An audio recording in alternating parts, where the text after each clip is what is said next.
Simon & Schuster Audio presents Home for Christmas by Heidi Swain, read by Karen Cass.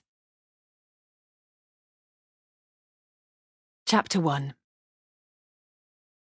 I was certain my heart skipped more than just one happy beat as I stood on the drive with Tink, my beloved King Charles Spaniel, and waved off the last of that year's paying guests. "Come on then, my love," I said cheerfully, bending to stroke her silky ears. "We've got a party to get ready for, and some celebrating to do."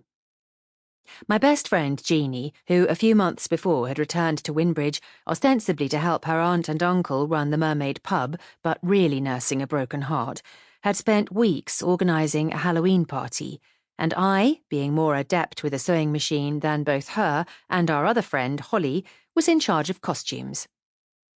"Let's go and find your wings," I said to Tink, and she yipped in response. Once we were transformed, we set off on foot rather later than planned. We received more than a few double takes along the way, but that was only to be expected, because it wasn't every day that you saw a lion walking a flying monkey along the pavement in a Fenland market town. "I was beginning to think I was going to have to send out a search party," said Jeannie, looking pointedly at the clock behind the bar as she let us into the spookily decorated pub. "I thought you'd got waylaid moving back into the house." I handed over the bag containing her costume with a smile. "I haven't even been inside the house yet," I told her as she locked the pub door behind us. "I had hoped to be on time, but my mane scuppered the schedule."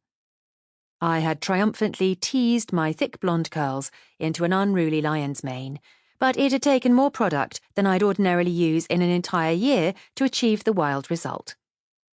"Well," said Jeannie, as she cocked her head and looked at me appraisingly, "I suppose it was worth you being a bit behind time, because you look amazing." "Thank you," I said, twizzling the tail on my costume and hoping my whiskers weren't going to come unstuck. "And so will you, by the time I've finished with you. Let's get you changed before it's time to let everyone in."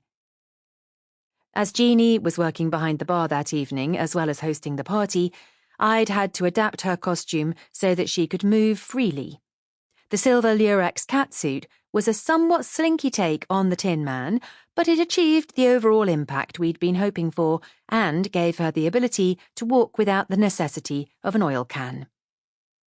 "Can we tighten the chin strap up a bit?" she requested, as she pushed the plastic funnel that I'd sprayed silver further back on her head. "Here's the third musketeer," said Jeannie's Uncle Jim, as he came up the pub stairs ahead of Holly, who was... "Sample complete. Ready to continue?"